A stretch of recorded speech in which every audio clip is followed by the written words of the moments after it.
Pemerintah Provinsi Papua beberapa waktu lalu melakukan sidak di Rumah Sakit Umum Dok 2 Jayapura terkait banyaknya pengaduan masyarakat tentang pelayanan yang kurang maksimal di rumah sakit tersebut.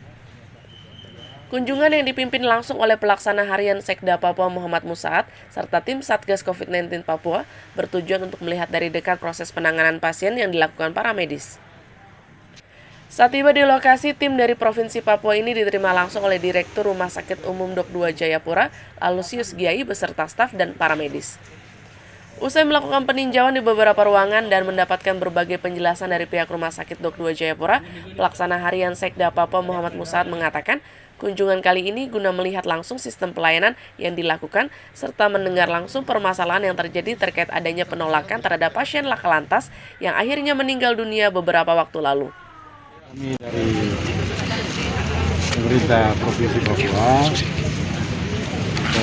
Rumah Sakit Papua, untuk melihat dari dekat secara langsung bagaimana kondisi dan penanganan yang dilakukan di Dok 2 ini. Termasuk juga apa yang terjadi beberapa waktu lalu yang beredar di berbagai media bahwa telah terjadi penolakan terhadap pasien, korban laka lantas yang kemudian menyebabkan meninggal dunia. Hari ini kami sudah dapat penjelasan bahwa memang pada saat kejadian itu, yang pertama teman-teman di rumah sakit mulai dari direktur sampai dengan dokter yang menangani pada saat itu sebenarnya tidak melakukan penolakan. Jadi pasien itu sempat diperiksa hanya karena pada saat itu memang tempat di sini penuh, dan kemudian ditawarkan kalau memang mau dilakukan perawatan atau pelayanan kedaruratan di Dok 2 terpaksa harus dilakukan di lantai karena memang tempat ini sudah penuh.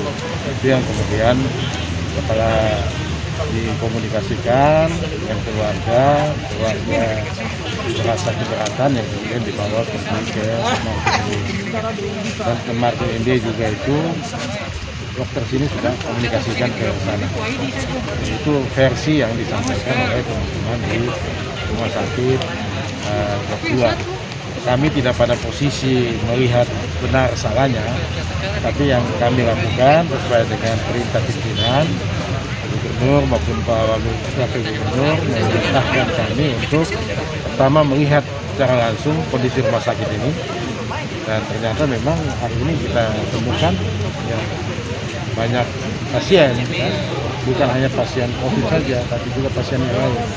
Dan rumah sakit ini pasien COVID-nya hanya sekitar 30%, ya. Sisanya pasien non-COVID. Jadi artinya bahwa rumah sakit Dok 2 tidak hanya melayani pasien COVID, tapi juga melayani pasien-pasien yang non-COVID, penyakit biasa. Teman-teman di rumah sakit juga menyampaikan harapan karena masyarakat kita mungkin karena percaya pada rumah sakit Dok 2 sampai-sampai hanya karena pilek, flu, semua datang ke Dok 2. Ini yang ada keberatan karena terlalu banyak pasien yang datang ke Dok 2. Kita harapkan puskesmas yang ada di kota ini, termasuk juga yang ada di Kabupaten Jayapura, ini bisa difungsikan. Mungkin ada tidak semua puskesmas harus 24 jam, tapi ada puskesmas yang harus ditunjuk untuk memberikan pelayanan 24 jam. Saya kira di tempat lain, di provinsi lain sudah banyak ya yang seperti itu. Sehingga tadi penyakit-penyakit yang pilek, kemudian penyakit-penyakit yang ringan ini bisa ditangani di puskesmas. Sementara itu, salah satu perawat di Rumah Sakit Umum Daerah Dok 2 Jayapura, Suster Siti, mengatakan dalam menjalankan pelayanan pihaknya mengalami kendala karena kurangnya tenaga medis. Hal ini disebabkan sebagian tenaga medis dibagi untuk menangani pasien COVID-19. Untuk itu, pihaknya berharap semua puskesmas yang ada di kota Jayapura dapat membuka pelayanan mereka selama 24 jam untuk menangani pasien yang bukan emergensi. Malam pagi pun akan membludak di sini. Jadi kami menolak, kami salah. Kami melayani juga, kami mau taruh di mana. Jadi kami mohon Bapak meringankan beban kami di UGD dengan adanya COVID ini. Puskesmas 24 jam buka di kota ini. Sehingga meringankan Kalau mereka pasien-pasien tidak yang punya bukan rumah sakit. Gawat daruratan dia tidak masuk ke sini. Sehingga kami tidak capek karena kami terus terang Bapak kami kelelahan dengan tenaga yang minim, perawat yang terisolasi, yang terpapar kami dengan tenaga 3 orang perawat, 4 orang dokter menghadapi pasien 1 hari 80 lebih. Terus terang kami kelelahan. Dari Jayapura, tim liputan Para TV ID mengabarkan.